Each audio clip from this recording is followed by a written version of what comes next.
నమస్కారం. ఈ వీడియోలో దూరము స్థానభ్రంశం డిస్టెన్స్ అండ్ డిస్ప్లేస్మెంట్కి సంబంధించి రెండు అడ్వాన్స్ లెవెల్ ప్రాబ్లంలు చర్చిద్దాం.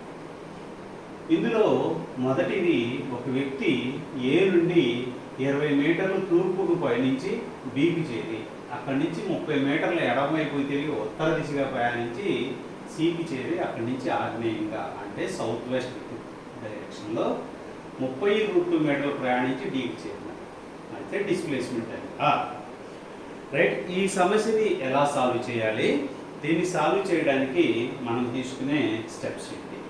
సో ప్రాబ్లంలో ఏమైతే చెప్పారో ఆ విషయాన్ని మనం డయాగ్రామ్గా చూపిద్దాం. ఒక వ్యక్తి ఏ దగ్గర ప్రారంభించి తూర్పు వైపుగా, ఈ విధంగా తూర్పు వైపుగా 20 మీటర్లు ప్రయాణించి బీకి చేరాడు. బీకి చేరిన తర్వాత బి నుంచి ఎడమ వైపుకి తిరిగి ఉత్తర దిక్కులో అంటే నార్త్కి 30 మీటర్లు ప్రయాణం చేశాడు. చేసిన తర్వాత అతను సికి చేరుకున్నాడు. సి నుంచి మరలా రైట్ ఆగ్నేయంగా అంటే సౌత్ వెస్ట్ డైరెక్షన్లో 30 మీటర్లు ప్రయాణం చేసి డీకి చేరాడు. అయితే డిస్ప్లేస్మెంట్ ఎంత? రైట్, ఇతనికి డిస్ప్లేస్మెంట్ ఎంత? ఒక విషయాన్ని గుర్తుంచుకోవాలి, డిస్ప్లేస్మెంట్ అంటే final position minus initial position. So చివరిగా అతను ఎక్కడ ఉన్నాడు, ఎక్కడ ప్రారంభమయ్యాడు, ఏ దగ్గర ప్రారంభమయ్యాడు, బీకి వెళ్ళాడు, బి నుంచి సికి వెళ్ళాడు, సి నుంచి డీకి చేరాడు. సో అతను ఎలా ప్రయాణించినా మొత్తం ప్రయాణం చేసిన దూరం అయితే 20 + 30 + 30 రూట్ 50 + 30 రూట్, ఇది మొత్తం ప్రయాణం చేసిన దూరం. కానీ ఇందులో ప్రయాణం చేసిన దూరం అడగట్లేదు, స్థానభ్రంశం మాత్రమే అడుగుతున్నారు. అంటే ఇనీషియల్ పొజిషన్కి ఫైనల్ పొజిషన్కి మధ్యలో ఉన్న దూరం చెప్పాలి. సో దీనికోసం ఒక పని చేద్దాం, ముందు దిక్కులు చూపిద్దాం. ఈ దిక్కులో తూర్పు, ఇటువైపు రైట్ ఉత్తర దిక్కు నార్త్, ఇది వెస్ట్, ఇది సౌత్, ఇది south west. Right, south west అంటే సౌత్ వెస్ట్ అనేది సౌత్తో అయినా 45 డిగ్రీలు యాంగిల్ చేస్తుంది, వెస్ట్ డైరెక్షన్తో అయినా 45 డిగ్రీలు యాంగిల్ చేస్తుంది. సో ఇప్పుడు నేను ఇక్కడ తీసుకుంటే ఇక్కడ ఎంత యాంగిల్ ఉంటుంది అంటే 45 డిగ్రీల యాంగిల్ ఉంటుంది. సో సౌత్ వెస్ట్ డైరెక్షన్ అనేది సౌత్ డైరెక్షన్తో అయినా 45 డిగ్రీలు కోణం చేస్తుంది, రైట్ వెస్ట్ డైరెక్షన్తో అయినా 45 డిగ్రీలు కోణం చేస్తుంది. ఇప్పుడు ఏం చేయాలి, ఈ సిడి 30 మీటర్స్ అనే దాన్ని 2 పార్ట్లుగా విడగొట్టాలి. ఒకటి సౌత్ వైపు, ఇది సౌత్ వైపు, రైట్. సో ఇది వెక్టార్గా భావించి దీన్ని 2 పార్ట్లుగా రిసాల్వ్ చేయాలి. ఇంకొక భాగం రైట్, ఇంకొక భాగం వెస్ట్ వైపు ఇలా 2గా విడదీయాలి. ఇలా 2గా విడదీస్తే రైట్ 30 ఇది రైట్ కరెక్ట్గా లంబకోణ త్రిభుజం లాగా కనిపిస్తుంది. రైట్, ఇక్కడ 90 డిగ్రీస్ ఉంటుంది, రైట్ యాంగిల్ ట్రయాంగిల్. ఈ రైట్ యాంగిల్ ట్రయాంగిల్కి 2 కాంపోనెంట్లు రాయాలి. సో ఇది 30 కనుక ఇది 30 cos 45. సో 30 cos 45 అంటే 30 × 1/2 = 30 మీటర్స్. ఇది కూడా అదేవిధంగా 30 sin 45. sin 45 కనుక దీని కూడా 30 × sin 45 విలువ కూడా 1/2నే కాబట్టి ఇది కూడా 30 మీటర్సే. సో ఇప్పుడు నేను డిస్ప్లేస్మెంట్ కనుక్కోవాలి అంటే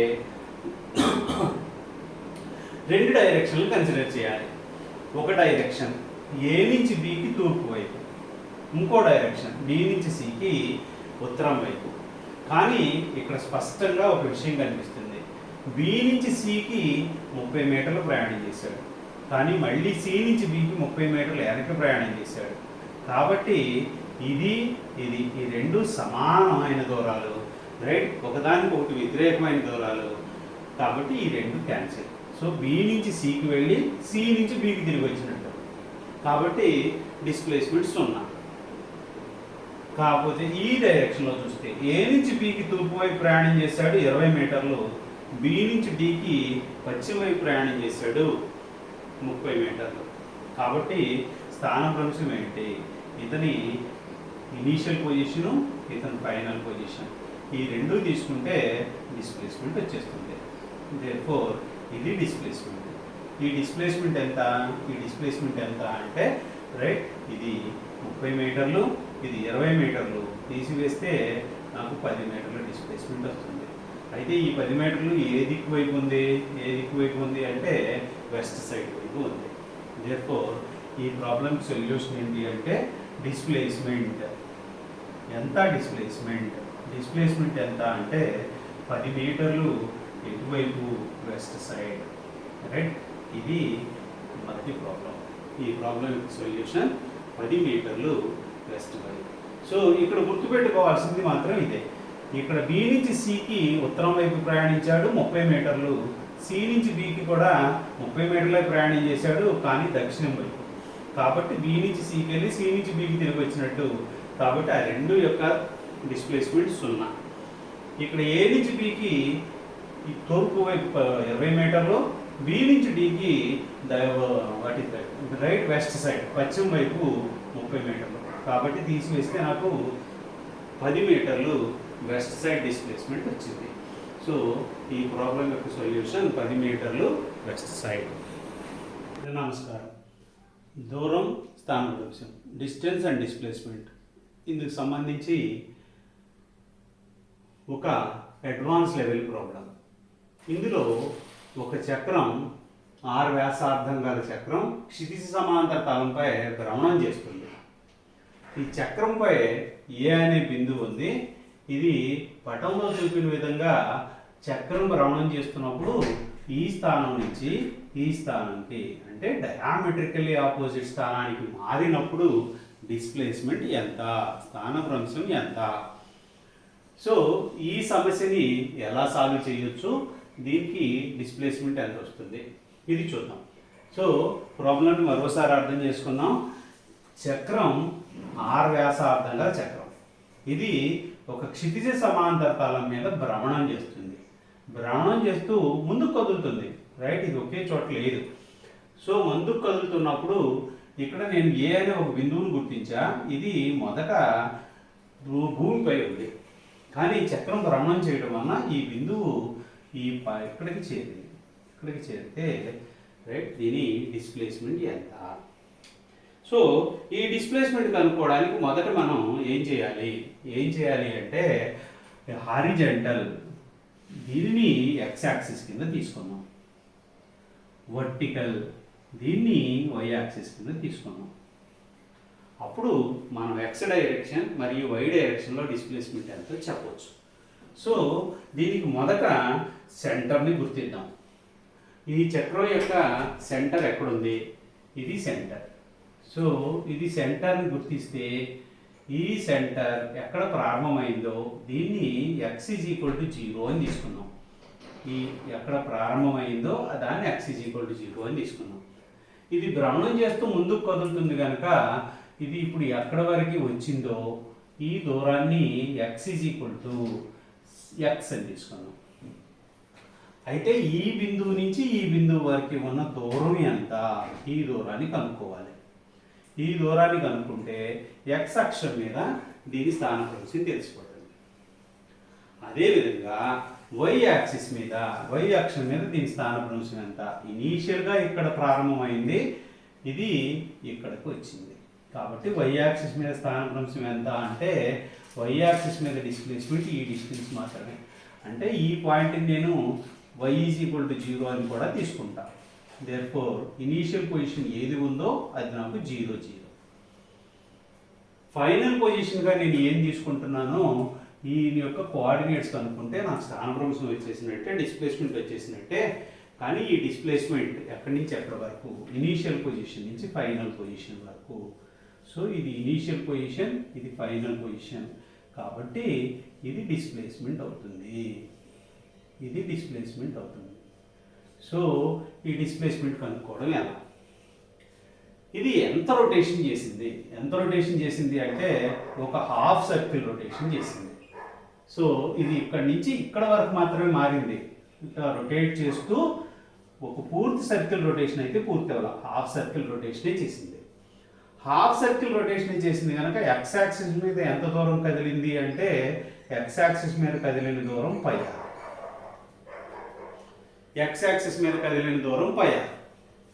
అదేవిధంగా వై యాక్సిస్ మీద ఎంత దూరం కదిలింది, వై యాక్సిస్ మీద ఎంత దూరం కదిలింది అంటే diameter of the circle. Diameter of the circle ఎంత అంటే 2r.